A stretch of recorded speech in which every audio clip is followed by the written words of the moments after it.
Assalamualaikum warahmatullahi wabarakatuh. Perkenalkan, nama saya Dwianto. Oke, di video kali ini saya akan sedikit menjelaskan tentang perekonomian Indonesia. Oke, sebelumnya welcome to my channel.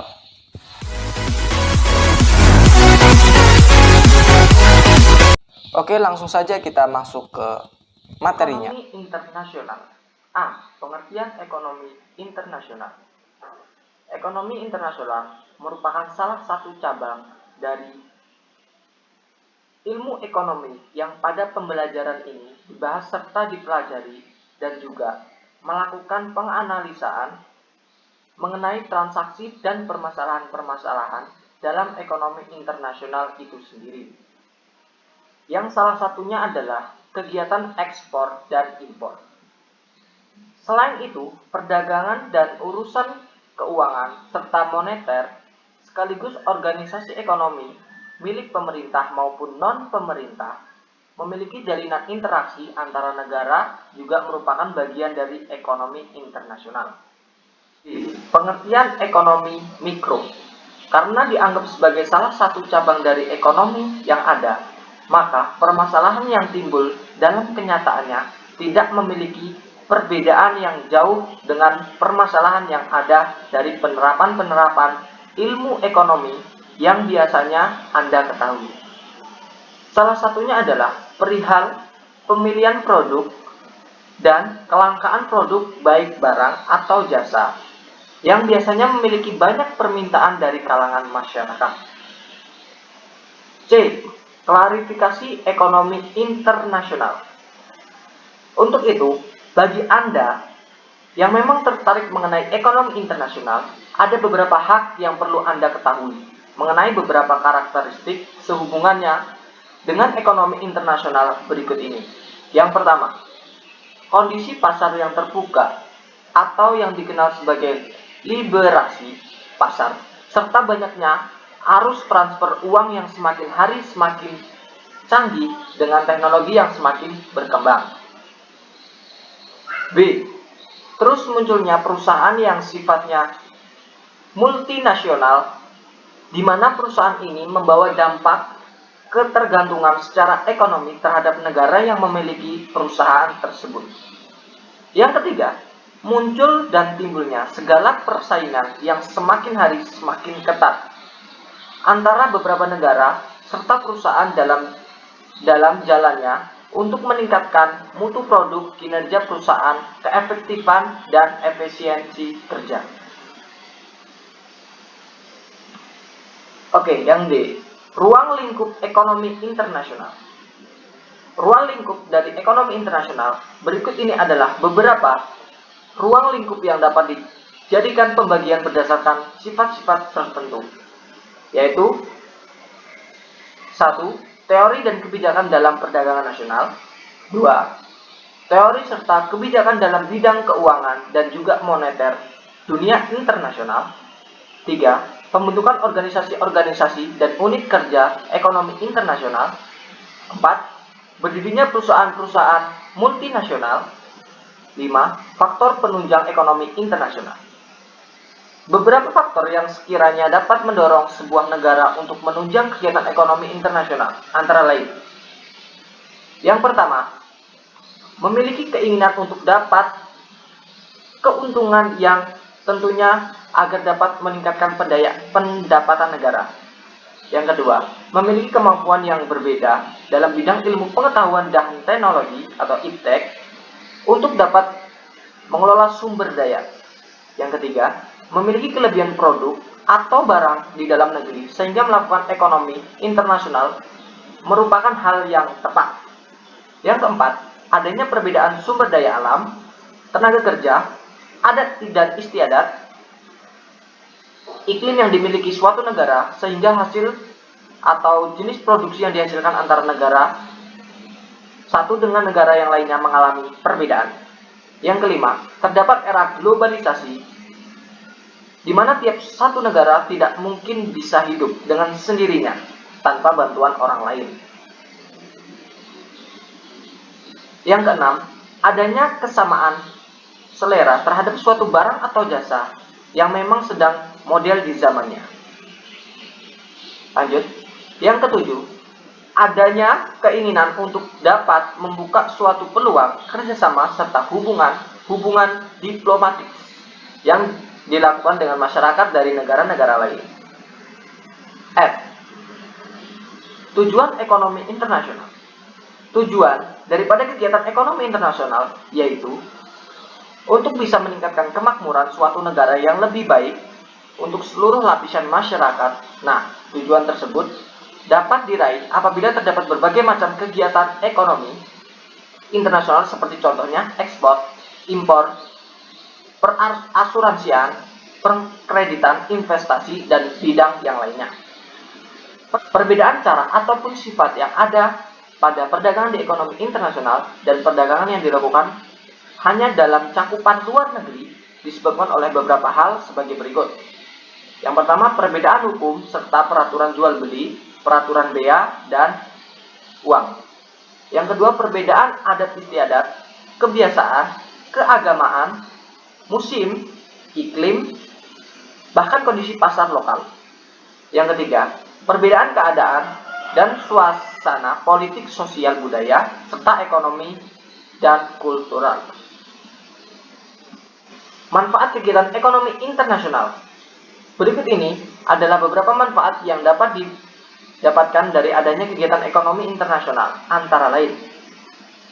1. Meningkatnya pendapatan suatu negara. Beberapa contoh hal yang meningkatkan pendapatan negara adalah perihal TKI, Tenaga Kerja Indonesia, di mana mereka akan mendapatkan gaji dengan mata uang dari tempat asal mereka bekerja. Nah, saat mereka menukarkan uang ini, nanti terjadi transaksi pembelian rupiah, dan inilah yang menjadi salah satu pemasukan pada suatu negara. Hal yang lain mendukung adalah ekspor barang ke luar negeri, di mana ini akan menjadi cara yang baik untuk mendapatkan pundi-pundi uang negara. Oke, yang kedua, menjaga kestabilan harga barang di dalam negeri. Semua orang tentunya pernah mendengar kalimat di mana satu produksi lebih sedikit, mana harga barang atau jasa akan naik. Saya ulang, kalimat di mana saja produksi lebih sedikit, mana harga barang atau jasa akan naik. Nah, jika demikian, maka kestabilan harga barang tidak akan tercapai. Maka dari itu, diperlukan banyak produksi dan solusi terbaik untuk menambah kuota impor yang memang sesuai dengan keinginan masyarakat. Hal ini tentu dapat memenuhi segala permintaan di dalam negeri dan menjaga harga agar tetap stabil dan juga murah. Yang ketiga, memperluas ketersediaan lapangan kerja di suatu negara. Peluasan lapangan kerja tentunya akan terus meningkat jika diiringi dengan tingginya permintaan ekspor. Karena salah satu faktor yang menentukan tingkat kelancaran suatu produksi yang kian meningkat, salah satunya terdapat pada jumlah tenaga kerja yang cukup dan mencukupi selama dibutuhkan ketersediaan bahan-bahan baku. Yang keempat, mempercepat pembangunan nasional yang dilakukan guna untuk menunjang adanya kegiatan ekonomi internasional seperti pembangunan bandara baru, pelabuhan baru, tol baru, jalan baru, dan lain sebagainya. Yang kelima, munculnya ahli-ahli di bidang teknologi. Dengan adanya globalisasi, tentunya proses ahli teknologi akan semakin cepat. Nah, hal inilah yang mendorong masyarakat Indonesia untuk terus mempelajari teknologi sehingga dapat menjadi ahli-ahli teknologi Indonesia. Oke, kita ke slide berikutnya. Perbedaan internasional, pengertian, teori, manfaat, dan faktor pendorongnya. Perdagangan internasional merupakan sebuah perdagangan yang dilakukan antar negara guna menciptakan siklus dagang secara menyeluruh dan mendunia atau antar negara. Perdagangan ini bisa dilakukan oleh negara-negara yang melakukan kerjasama secara ekonomi, bahkan sesama pengusaha antar negara.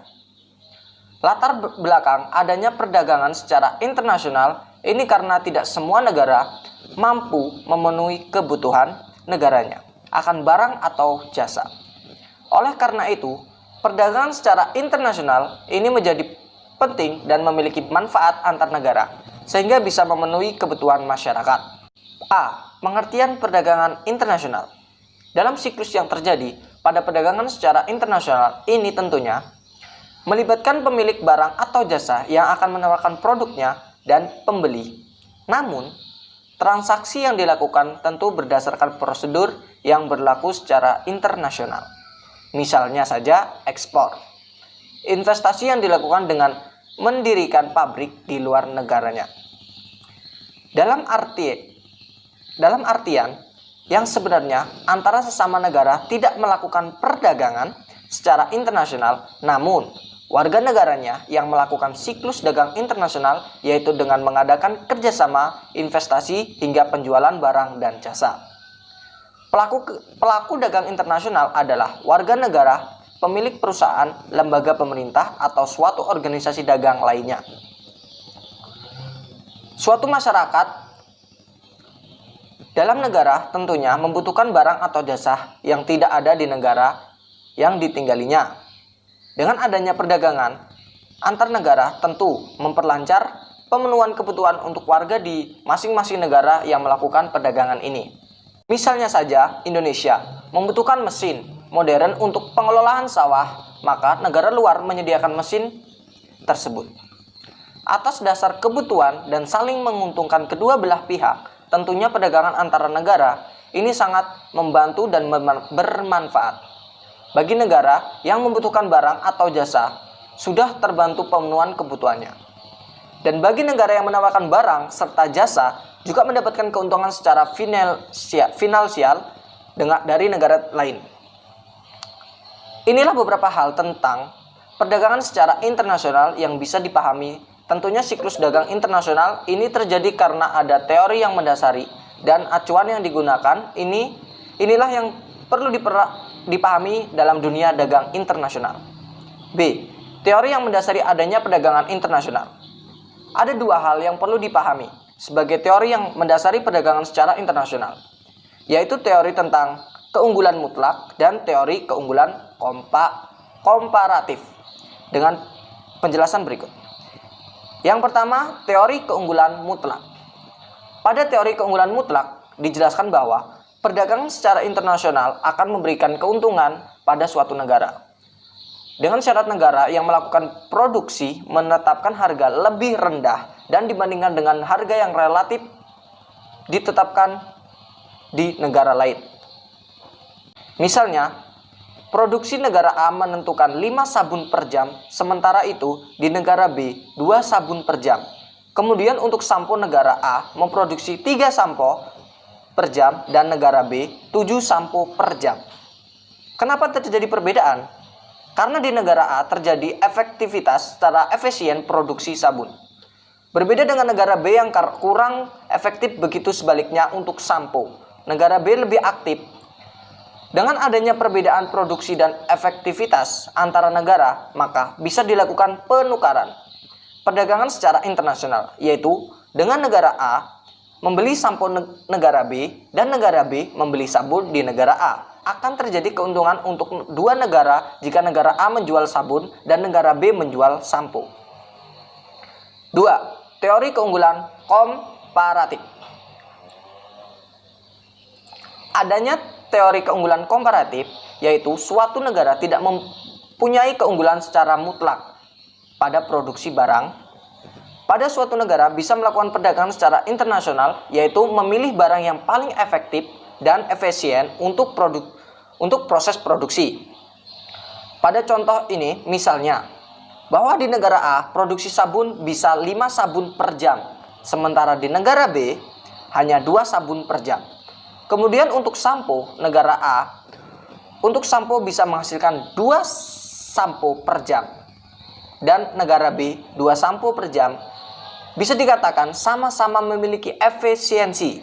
Namun di negara A bahan baku sampo lebih mahal, jadi negara B tetap dianggap efisien dalam produksi. Maka dengan kejadian tersebut bisa dilakukan pertukaran perdagangan dengan negara A memproduksi sabun,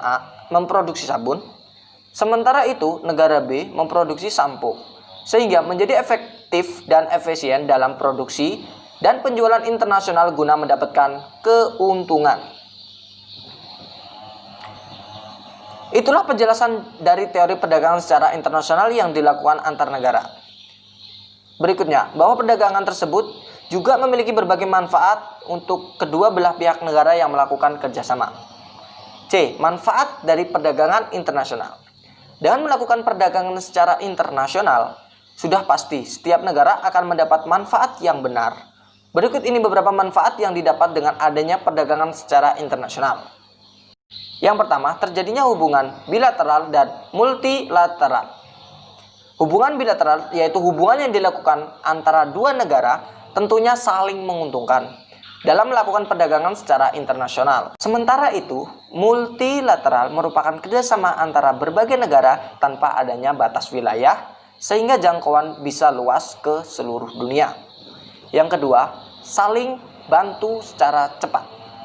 Dengan adanya perdagangan secara internasional, tentu terjadi efisiensi dan efektivitas suatu barang atau jasa antar negara, sehingga bisa saling membantu memenuhi kebutuhan, serta dipilih proses produksi yang lebih cepat sehingga dapat menghemat waktu, biaya, serta meningkatkan harga jual.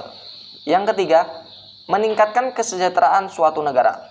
Jika terjadi perdagangan antar semua negara, tentunya akan memberikan peningkatan kesejahteraan dengan adanya ekspor-impor yang dilakukan antara negara sebagai bentuk perdagangan.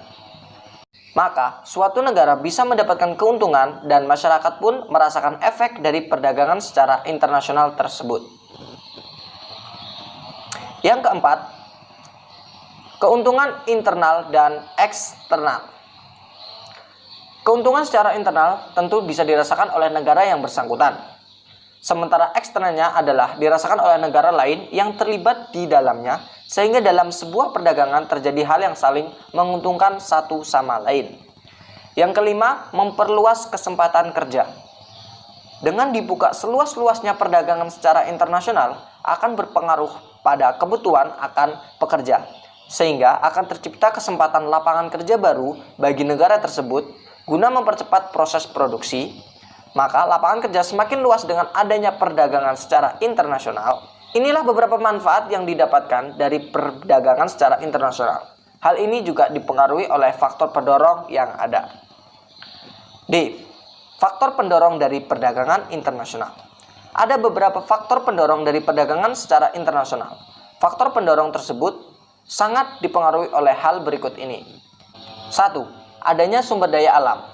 SDA yang melimpah merupakan bekal produksi dan terjadinya hasil suatu produksi yang kemudian memicu perdagangan antar negara. Sehingga SDA ini sangat berpengaruh pada terciptanya suatu produk baru. Yang kedua, perbedaan faktor produksi. Perbedaan dari faktor produksi yaitu berhubungan dengan hasil dan efektivitas waktu. Misalnya, suatu negara yang bisa menghasilkan sabun akan memesan sabun ke negara lain, dikarenakan biaya produksi sabun di negara lain lebih murah dan efisien. Yang ketiga, adanya kebutuhan dalam negeri. Kebutuhan akan suatu barang atau jasa yang tidak ada di negaranya atau dipengaruhi faktor produksi yang ada, maka suatu negara memesan ke negara lainnya sehingga terjadi perdagangan antar negara secara lebih luas. 4. Siklus ekonomi dan perluasan jaringan. Dengan adanya perdagangan secara internasional, tentu terjadi siklus ekonomi, yaitu ada penjual dan pembeli. Kemudian, kedua belah pihak mendapatkan keuntungan dari perdagangan yang dilakukan. Jika perdagangan dilakukan secara internasional, maka otomatis akan memperluas jaringan antar negara di seluruh dunia. Yang kelima, keinginan saling bekerja sama. Hal ini yaitu dipicu dari keinginan antara negara untuk saling bekerja sama. Kerjasama ini pula dilakukan guna untuk mensejahterakan masyarakat secara umum dan negara pada khususnya. Dengan faktor pendorong terjadinya perdagangan internasional, maka proses ekonomi akibat operasi perdagangan bisa berlangsung terus-menerus hingga kurun waktu yang tidak ditentukan.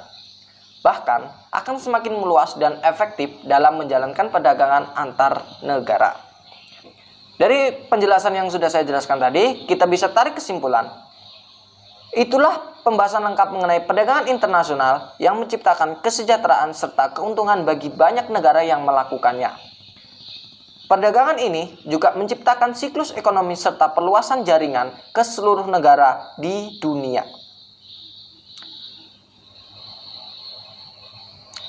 Memiliki bisnis yang memiliki lingkup internasional, tentunya masalah yang sering terjadi adalah kesulitan dalam melakukan pembukuan dan kurs mata uang berbeda.